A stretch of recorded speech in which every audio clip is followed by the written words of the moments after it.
Alhamdulillah, sebelum kita mulai, mari kita berdoa dulu agar pelajaran hari ini lancar. Doa dimulai.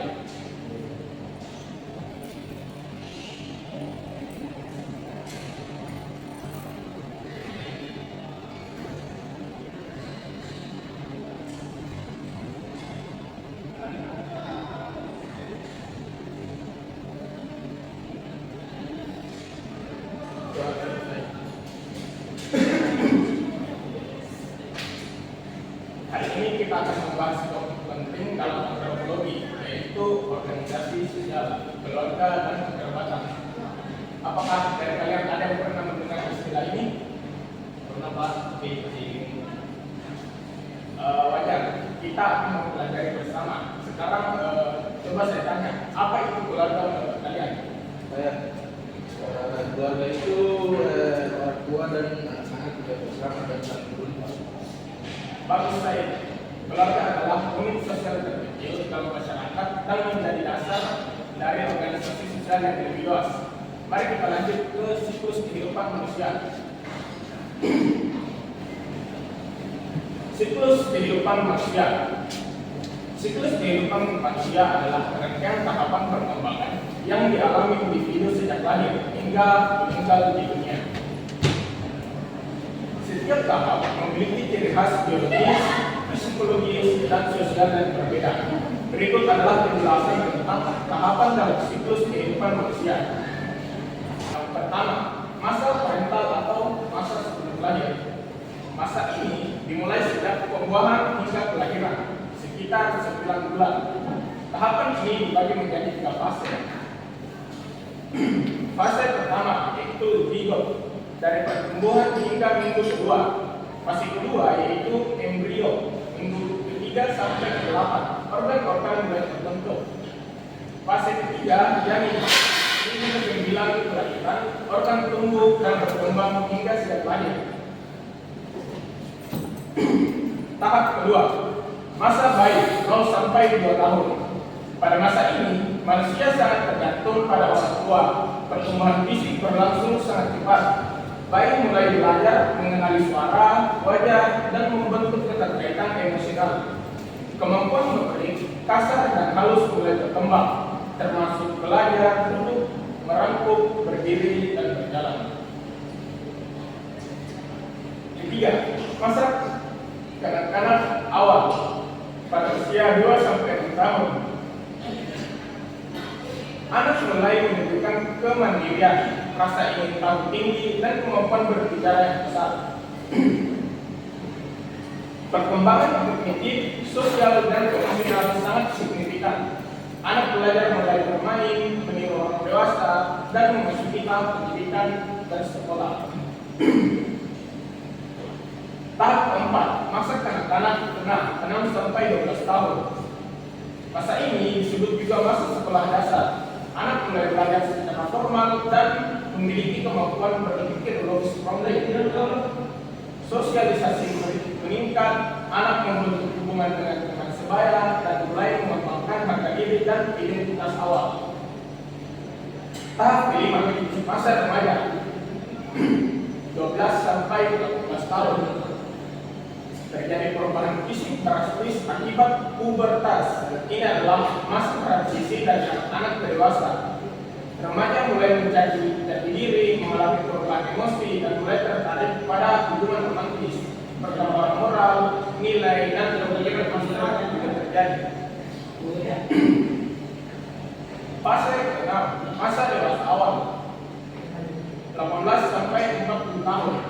Masa ini ditandai dengan pencarian kestabilan dalam pekerjaan, hubungan, dan gaya hidup.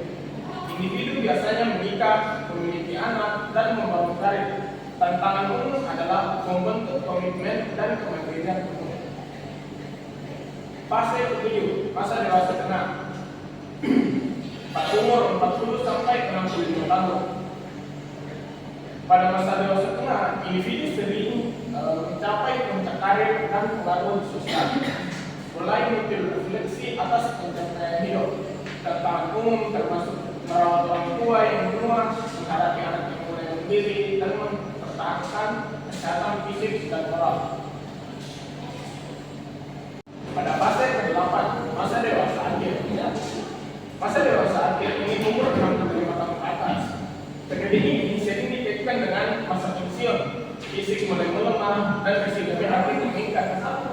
Secara psikologis, ini adalah masa evolusi hidup. Apakah seorang merasa puas dengan hidupnya atau mengalami penyesalan? Kematian pasangan, kesepian, dan ketergantungan juga bisa menjadi tantangan. Nah, berikut adalah contoh dari 8 siklus kehidupan manusia tadi. Yang pertama, masa parental. Seorang ibu hamil merasakan tendangan kecil dari dalamnya saat usia tahun 9 memasuki bulan ke-7. Jadi itu mulai aktif bergerak dalam rahim, menunjukkan bahwa sistem sarafnya berkembang.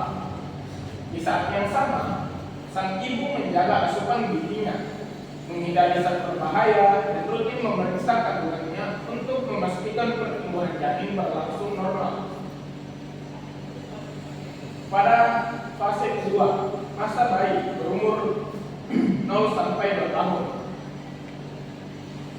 Seorang bayi berusia 8 bulan mulai merangkak, menuju mainan berwarna cerah di ruang tamu. Ia tertawa ketika mendengar suara ibunya dan menangis saat merasa lapar atau tidak nyaman. Bayi tersebut sedang belajar mengenali lingkungan dan sekitarnya, mengembangkan kemampuan komunikasi dasar melalui suara dan ekspresi wajahnya. Pada fase ketiga, masa kanak-kanak awal, seorang anak usia 4 tahun bermain masak-masakan melalui ibunya sambil meniru dan sedang memasak di dapur. Ia mulai berbicara dengan kalimat lengkap, menunjukkan imajinasi tinggi dan ingin tahu tentang segala hal yang dilihatnya. Di taman bermain, dia juga mulai belajar berbagai giliran dengan teman-temannya.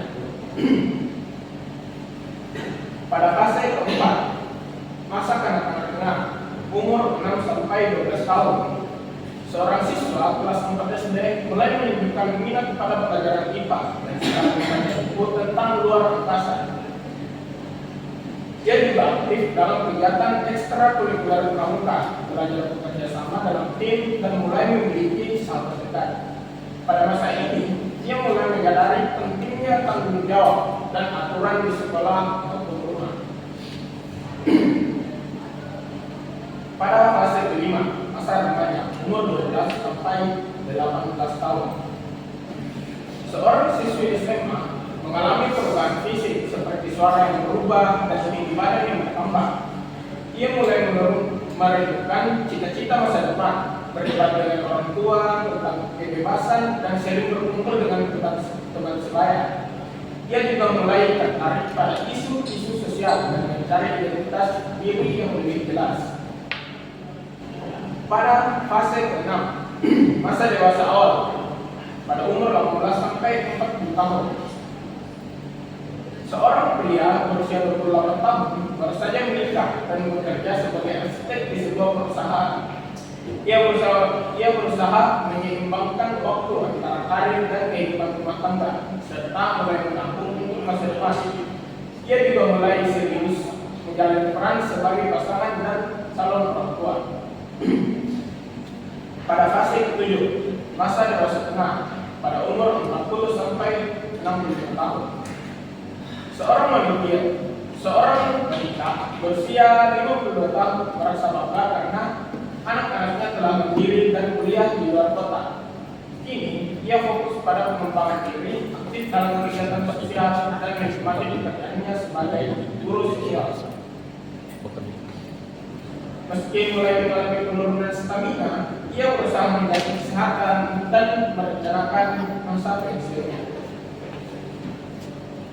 Pada fase akhir, masa dewasa akhir pada umur 65 tahun ke atas. Seorang kakek berusia 70 tahun menghabiskan waktu dengan berkebun dan bermain bersama cucu-cucunya. Ia sering menceritakan pengalaman hidupnya kepada keluarga sebagai bentuk warisan nilai. Meski tubuhnya tak sekuat dulu, ia merasa damai dan bersyukur atas perjalanan hidup yang telah dia lalui. Siklus kehidupan manusia itu dimulai dari janin, bayi, anak-anak remaja, dewasa, hingga lanjut usia. Apakah kalian tahu ada khusus dalam setiap fase ini, terutama di Bali.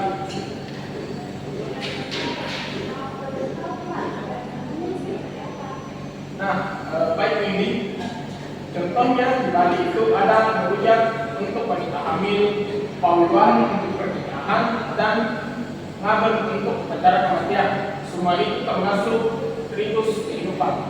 Berarti setiap tahun hidup ada caranya. Betul sekali. Itu yang disebut dengan ritus dalam kehidupan siklus manusia. Baik, selanjutnya sekarang coba kalian berdiskusi dan sebutkan contoh organisasi sosial sekaligus yang kalian tahu dari lingkungan sekitar. Baik, assalamualaikum warahmatullahi wabarakatuh.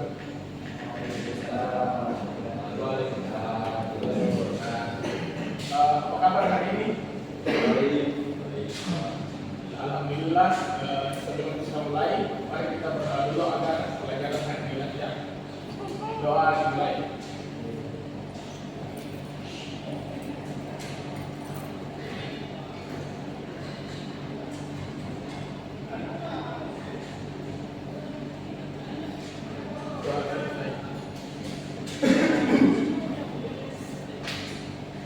Hari ini kita akan membahas topik penting dalam antropologi, yaitu organisasi sosial, keluarga, dan kekerabatan. Apakah dari kalian ada yang pernah mendengar istilah ini? Pernah Pak? Wajar, kita akan mempelajari bersama. Sekarang coba saya tanya, apa itu keluarga menurut kalian? Keluarga itu orang tua dan anak-anak juga bersama dan saling berhubungan. Bagus saya. Keluarga adalah unit sosial terkecil dalam masyarakat dan menjadi dasar dari organisasi sosial yang lebih luas. Mari kita lanjut ke siklus kehidupan manusia. Siklus kehidupan manusia. Siklus kehidupan manusia adalah rangkaian tahapan perkembangan yang dialami individu sejak lahir hingga meninggal di dunia. Setiap tahap memiliki ciri khas biologis, psikologis, dan sosial yang berbeda. Berikut adalah penjelasan tentang tahapan dalam siklus kehidupan manusia. 1. Masa parental atau masa sebelum lahir. Masa ini dimulai sejak penguasaan. 3. Yang pertama, masa parental atau masa sebelum lahir. Masa ini dimulai sejak pembuahan hingga kelahiran, sekitar 9 bulan. Tahapan ini dibagi menjadi 3 fase. Fase pertama yaitu zigot, dari pertumbuhan hingga minggu kedua. Fase kedua yaitu embrio, minggu ketiga sampai ke-8. Organ-organ mulai terbentuk. Fase ketiga janin, minggu ke-9 kelahiran, organ tumbuh dan berkembang hingga siap lahir. Tahap kedua, masa bayi 0 sampai 2 tahun. Baik, pada fase ke-8, masa dewasa akhir. Pada masa dewasa akhir, manusia berumur 65 tahun ke atas. Seorang kakek berusia 70 tahun menghabiskan waktu dengan berkebun dan bermain bersama cucu-cucunya. Ia sering menceritakan pengalaman hidupnya kepada keluarga sebagai bentuk warisan nilai. Meski tubuhnya tak sekuat dulu, ia merasa damai dan bersyukur atas perjalanan hidup yang telah ia lalui. Siklus kehidupan manusia itu dimulai dari janin, bayi, anak-anak, remaja, dewasa, hingga lanjut usia. Nah, apakah dari kalian bertiga ada yang tahu upacara-upacara dalam setiap fase ini, terutama pada daerah Bali?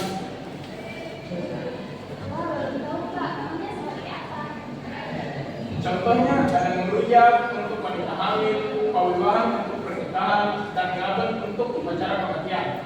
Semua itu termasuk ritus kehidupan. Nah, saya akan memberikan contoh dari ketiga ritus kehidupan manusia ini. Yang pertama, merujak.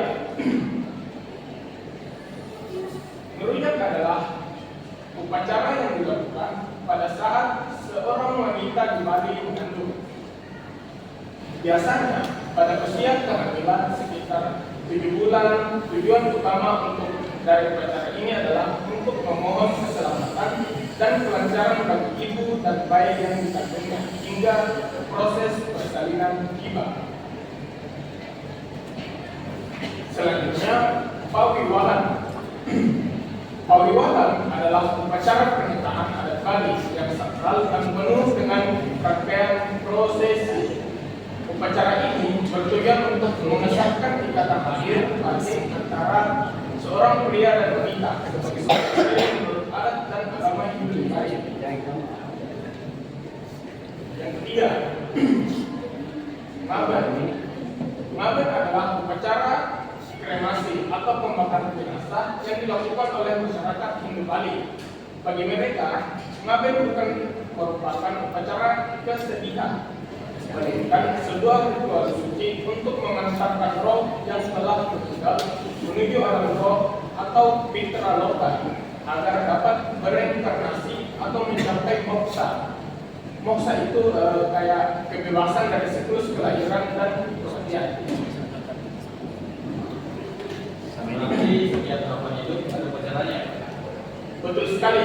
Itu yang disebut dengan ritus dalam kehidupan manusia.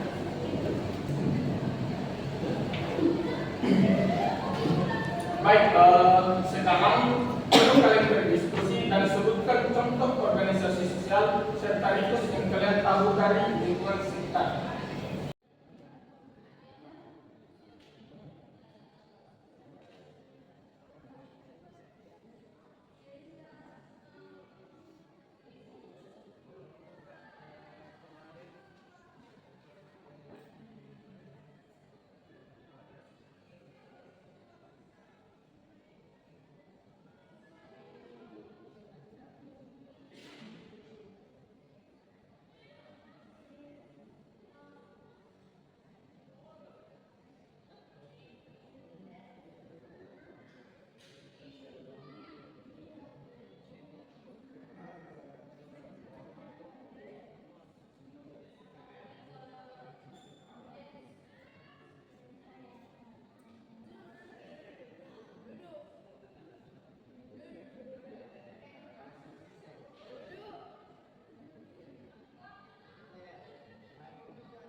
Jalan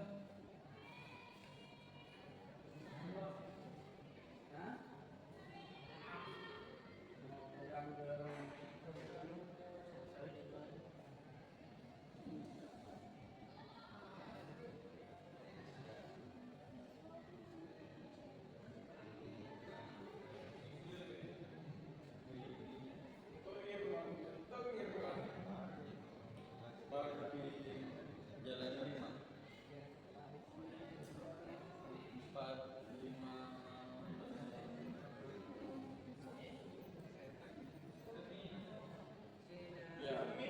Iya, iya. Nanti kami.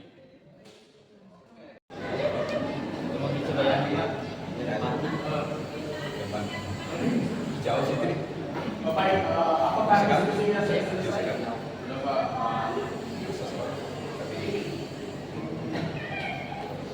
Tapi lebih ekstrim kan depan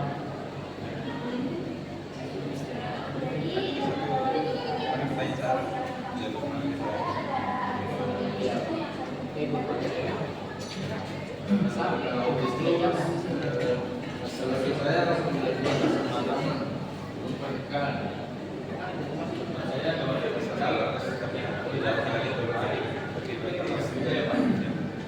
Ya, semua itu bagian dari itu yang mencerminkan sistem sosial dan budaya.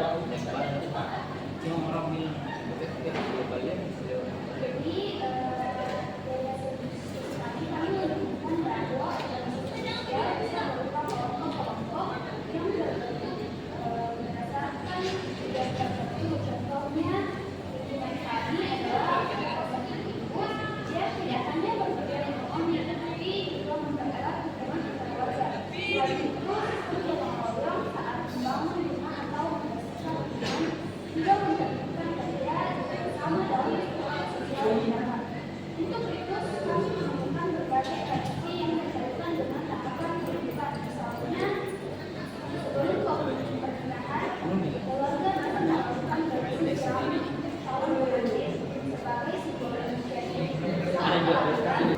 Jadi untuk Titus, kami menemukan berbagai tradisi yang berkaitan dengan pengalaman kehidupan. Misalnya, sebelum pernikahan, keluarga masih melakukan tradisi siraman untuk jauh sebagai simbol pernikahan. Saat pernikahan, beberapa keluarga juga mengadakan akikah atau upacara adat lain sebagai simbol rasa syukur. Bahkan saat kematian, mereka melakukan tahlilan dan doa bersama hingga 7 hari sebagai bentuk penghormatan dan solidaritas sosial. Semua tidak tertentu dapat mulainya dari kebersamaan, solidaritas dan spiritualitas yang dibariskan secara terus-menerus. Organisasi sosial dari itu bukan hanya formalitas, tapi menyangkut budaya yang dalam dan membuat identitas dengan pemahamannya kita jadi lebih menghargai keberagaman yang ada. Bagus sekali.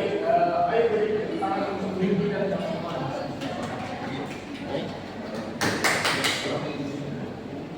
Sekarang siapa yang bisa singkirkan pelajaran ini? Baik.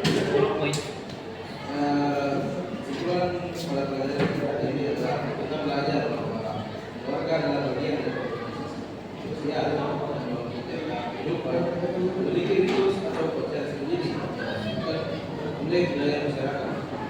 Bagus. Sebelum ditutup, apa yang paling kalian ingat dari pelajaran hari ini? Baik, dalam saya tentang festivalis pertimbangan dan pertimbangan itu menarik sekali. bagus. Terima kasih atas semangat kalian. Mari kita akhiri dengan doa dipimpin oleh saya. Teman-teman, kita